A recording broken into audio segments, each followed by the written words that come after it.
Men over 50, train this one muscle daily and your power will skyrocket. Train this one muscle group every day, and by the end of this video, you'll know exactly how to build the power to carry your own groceries, climb stairs without pain, and stay self-sufficient for decades, not years. Point 1. Why more isn't the answer. Let's clear something up before we go further. You've probably heard that getting stronger after 50 means 2-hour gym sessions, or cutting out entire food groups, or training like you're 25 again. Truth? That's not just wrong, it's the reason most men over 50 quit before they see results. Here's what the science actually points to. Muscle loss past 50, what's called sarcopenia, isn't primarily a volume problem, it's a frequency and precision problem. Your body at this stage of life responds better to short, targeted, consistent signals than to occasional marathon workouts. Think about it this way. A muscle worked for 90 minutes once a week gets 1 signal. A muscle worked for 5 minutes each morning gets 7. Consistency beats intensity when the goal is lasting capability, not a trophy. This is what we call efficiency of effort. The idea that a small, well-placed action, repeated often, outperforms a large occasional push. It isn't about doing more. It's about doing the right thing, frequently enough that your body has no choice but to adapt. So today, we're not handing you a program that eats your whole evening. We're handing you 3 small, research-backed adjustments. Each takes minutes, each compounds, and each is aimed at something bigger than how you look in a mirror. Whether you can still rise off the floor, carry your grandkid, or walk 3 miles without needing a nap 10 years from now. Let's get into it. One more thing before we move on. None of what follows requires you to abandon anything you already enjoy. No banning your Saturday steak dinner. No swearing off the occasional beer with friends. This isn't about subtraction, it's about addition.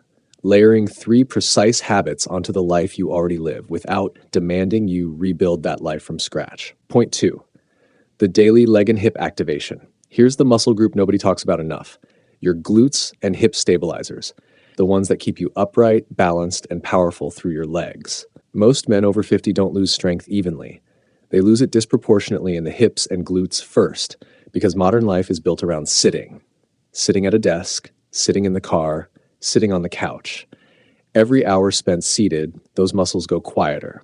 And quiet muscles over years become weak ones. Weak hip and glute muscles are the single biggest predictor of falls, of losing your footing on stairs, of that awkward stumble that turns into a real injury. The upgrade isn't a gym membership. It's this, a 2 to 3 minute glute and hip activation done every single day, not 3 times a week, but daily. Bodyweight bridges, standing hinges, or simple step-ups on a stair. No equipment needed, no soreness chasing, just consistent, low-load engagement that tells those muscles, morning after morning, you're still needed. Why daily rather than the usual train it twice a week and rest advice you'd give a 25-year-old? Because the muscle protein synthesis window, the period where your body actually rebuilds and strengthens tissue after use, shortens with age. You don't get the same 48-hour benefit from a single session that you did in your 30s. Frequent, smaller doses close that gap. This is the strategy from Section 2 in action. Less time invested, but timed correctly for how a body past 50 actually operates. The long-term payoff isn't cosmetic, it's functional freedom. Strong hips and glutes are what let you catch yourself when you trip instead of going down. They're what let you push up off the floor unassisted, something nearly 1 in 3 men past 65 eventually struggles with.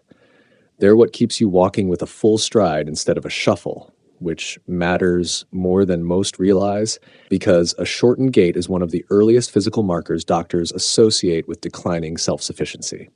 This is the one muscle focus of today's episode, but understand it isn't vanity work. It's the foundation everything else stands on. Weak hips undermine your balance, your walking pattern, your capacity to recover from a stumble. Strong hips protect your freedom to move through the world on your own terms for as long as possible. 2 to 3 minutes every morning. That's the entire ask. Picture the difference a year from now. A man who skipped this still gets weaker in the hips quietly without noticing until a curb catches him off guard. A man who did this instead finds himself stepping off that same curb without a flicker of hesitation because his legs and hips have been rehearsing stability for 365 straight mornings. Point 3, the protein first plate. Now let's talk about eating, but not a diet. We're not asking you to cut carbs, go keto, or track every calorie for the rest of your existence. That kind of restriction fails almost everyone eventually because it isn't sustainable, and unsustainable habits don't produce lasting vitality. The fact is, you don't need to overhaul what's on the table. You need to shift the order and emphasis of what's already there. Here's the adjustment. Build your plate protein first. Before adding the rice, the bread, or the pasta, ask, where's my protein, and is it roughly the size of my palm? Eggs, fish, chicken, Greek yogurt, beans, lentils, nothing exotic, nothing expensive, just present and prioritized at every meal. Why does this matter more past 50 specifically?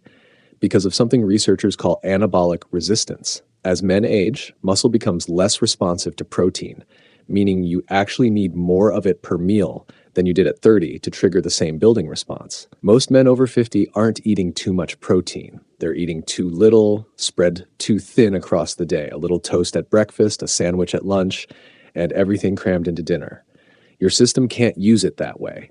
It needs a steady supply, meal by meal, to keep maintaining the tissue you're now training each morning. There's a second benefit rarely mentioned: energy stability. A protein-forward plate slows the release of sugar into your bloodstream.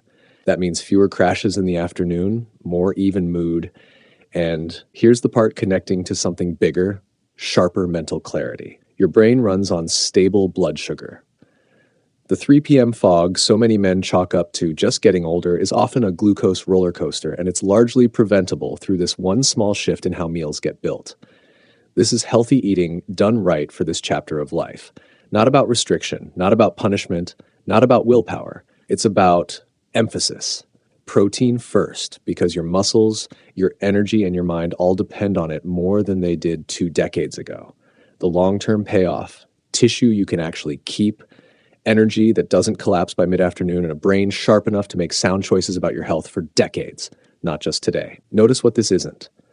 It isn't a meal plan. It isn't a list of banned foods taped to your refrigerator. It's a single question asked at the start of every meal that quietly reshapes how your body handles the rest of your plate. Point 4, the 10-minute movement snack. Final upgrade, and this one might be the most overlooked. Popular advice says you need cardio, 30-45 minutes on a treadmill, several times weekly, or it doesn't count. Reality? For a man past 50, that advice misses something more important than duration: frequency of movement throughout the day. Here's what science actually shows. Long, unbroken stretches of sitting are independently linked to cognitive decline and reduced insulin sensitivity, even in men who exercise regularly. In other words, you can complete your one structured workout and still spend the remaining 23 hours sending your body signals that undo part of that benefit, simply by staying still for hours at a stretch. The upgrade: a 10-minute movement break, once in the morning and once in the afternoon. Not a workout. A stroll around the block, a few flights of stairs, even pacing during a phone call.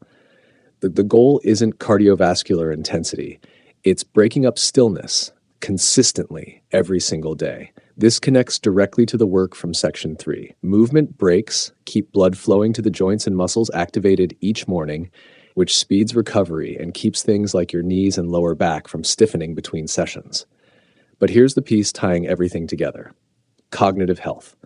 Every short walk increases blood flow to the brain.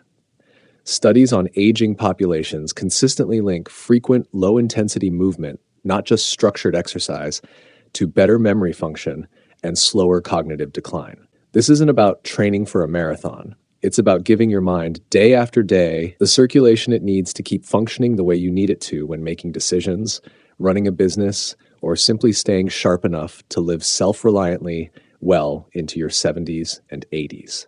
10 minutes, twice daily. That's the ask. No gym clothes required. Stack it against your current routine, and the math is hard to argue with.